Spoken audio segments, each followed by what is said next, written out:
It ends Tottenham 0, Chelsea 1. Chelsea win again at the Tottenham Hotspur Stadium. Simply not good enough. Stay tuned to the very end to get my post-match thoughts and player ratings. As always, I'm going to be as balanced as possible because I have different views, I think, from the majority of Spurs fans. But yeah, player ratings and post-match thoughts all coming soon.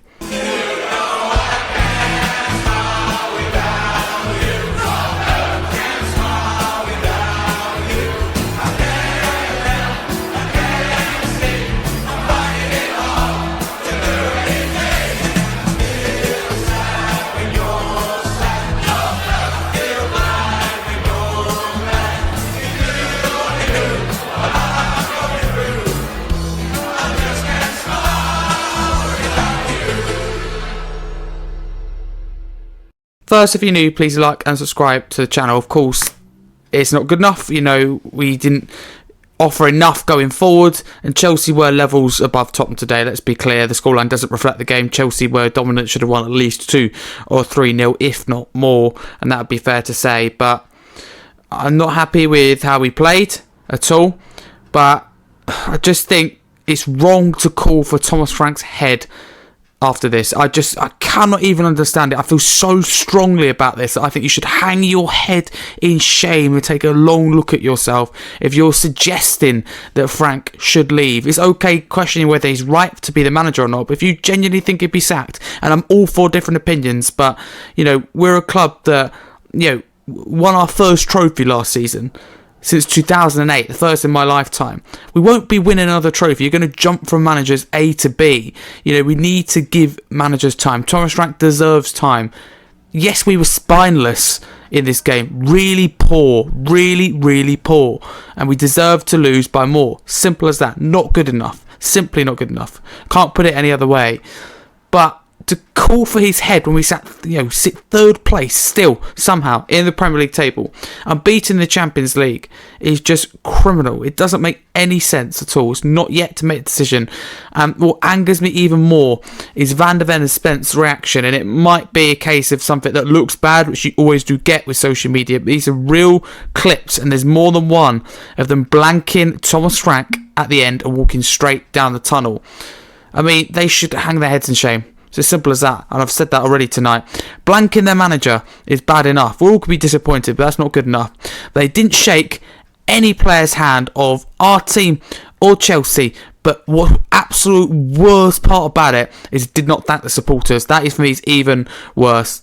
Shame on them. Fans should be calling it out for what it is. It's pure disrespect of the fans by not clapping them and blanking the manager. It's disrespecting Frank as well. The arrogance of Van der Ven, but in particular Spence, who has had attitude problems, reportedly in the past, and he's the one who goes at that at Thomas Frank. By the looks of things, it doesn't look good. But I cannot believe people on social media. We're all frustrated. Poor performance, in particular results. A results-based business. Tottenham have lost against Chelsea at home without really putting up a fight. That really hurt. So I have a calling for a manager's head after one game, which has been a good start apart from that, reactionary and pathetic. It's nothing more than that.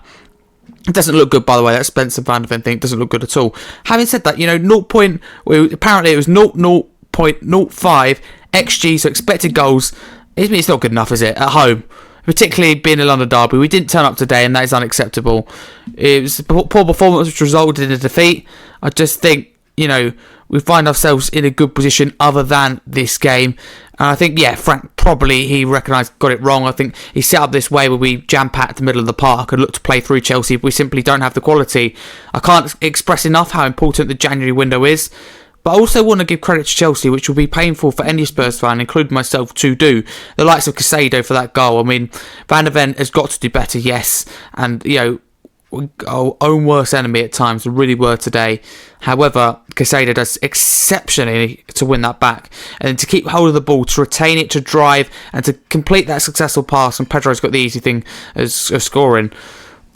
Vicario and Romero were the only players that went and applauded the fans at the end.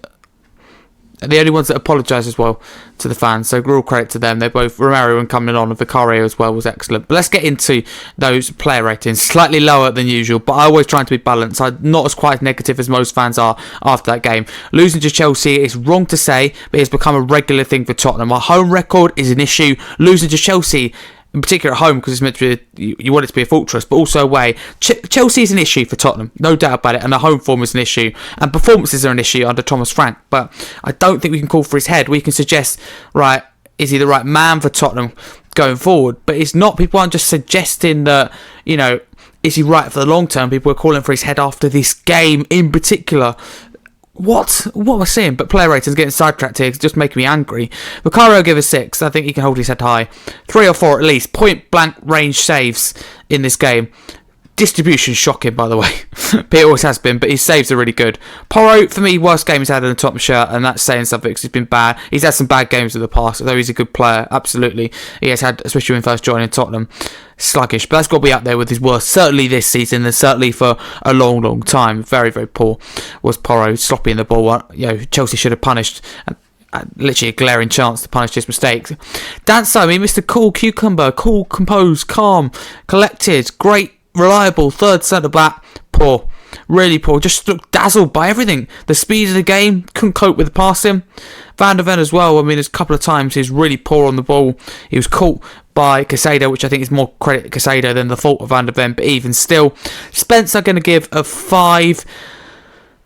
I think he was good in the first half, but threat gone in the second half. I don't like him now at left back. I've decided doesn't offer as much going forward than a natural left back would in a doggy. Paulinho I'll give a 6. One of our better performances today.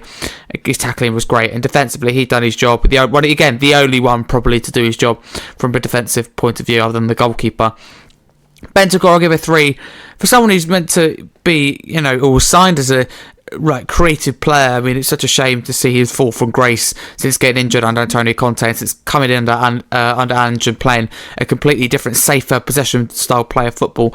He just changed his game completely. He no longer has that passing ability, no longer has that press. He's just a safe player, and sideways backwards from Bentancur, really poor. Well, I know it's necessary, but when you're losing, it's so frustrating. He keeps wanting to pass back to the keeper. Fine if you're, you know, winning the game, or, you know, in the right moment, but it just so many times wasn't today. But Shu's chance, that long throw in that did come to him when Chelsea committed players high to counter, is such a balloon touch.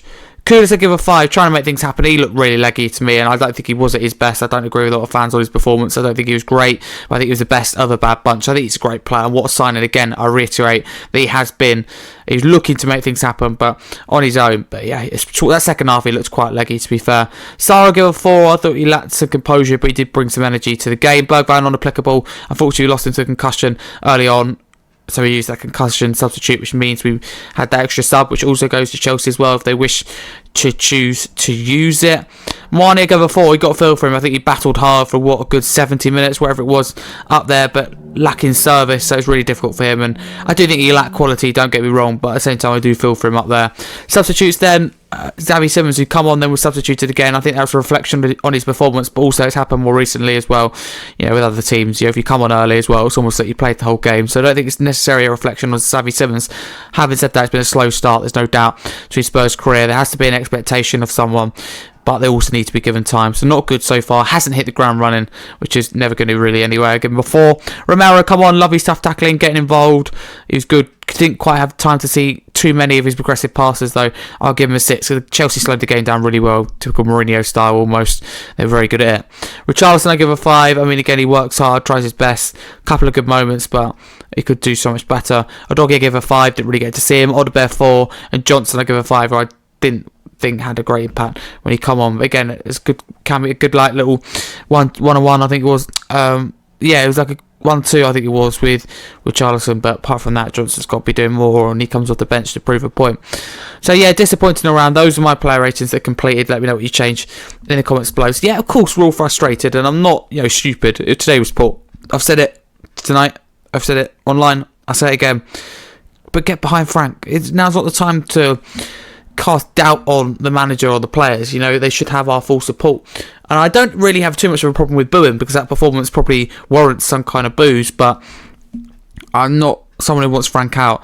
I think he's brought stability in. He could do so much better with his performances. I think a lot of it is, and we'll get into it in another video, but there's this way that Spurs fans want to play and believe we should play attacking football, and it's because we don't. So Frank's style is what's really ultimately costing him this pressure, which is wrong. But yeah, not good today to focus on the game. We'll get into that in another video. But thank you very much for watching. If you're new, like, subscribe. Not good today. Bad day at the office is how I describe it. Another defeat to Chelsea, which always hurts. Come on, you Spurs.